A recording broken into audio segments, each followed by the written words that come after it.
9 دکامبر президенти ҷумҳурии Тоҷикистон пешвои миллат муҳтарам Эмомалӣ Раҳмон дар шаҳри Турсунзода корхонаи нави маҳсулоти алюминии ҷамъияти дорои масъулияти маҳдуди алюминии аввалинро мавриди истифода қарор доданд.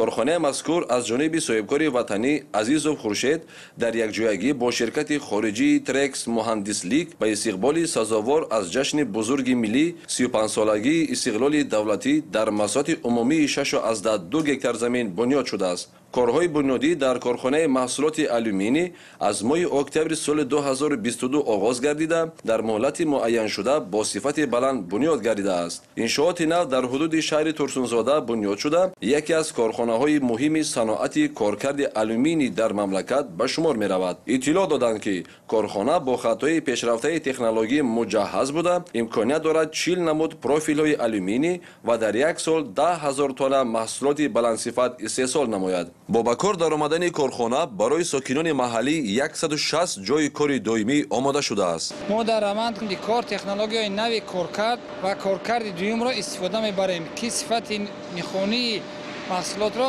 хеле боло мебарад. ба шарофати ин иқдом танҳо дар марҳилаи аввал садҳо ҷойи нави корӣ таъсис дода шуданд. кормандони мо омӯзонида шуда имкони баланд бардоштани малакаи касбӣ доранд. мехоҳам изҳор намоям ки мо минбаъд низ фаъолияти худро идома дода барои рушди иқтисодиёт, таъмини бозор ва маҳсулоти ватанӣ ва эҷоди ҷойҳои корӣ саҳми худро мегзорем. маҳсулоти корхона ҷавобгӯи стандартҳои байналмилалӣ буда дар баробари таъмини бозори дохилӣ имкони содирот ба кишварҳои хориҷиро низ фароҳам месозад. пешвои миллат муҳтарам Эмомалӣ Раҳмон дар ҷараёни шиносоӣ бо раванди истеҳсол аз бахшҳои асосии корхона дидан намуда ҷараёни технологӣ, сатҳи омодагии мутахассисон ва имкониятҳои рушди минбаъдаро таҳлил карданд. таъкид гардид ки бунёди чунин корхонаҳои коркард қадами устувор дар ҷодаи саноати кунонии босуръати кишвар мебошад.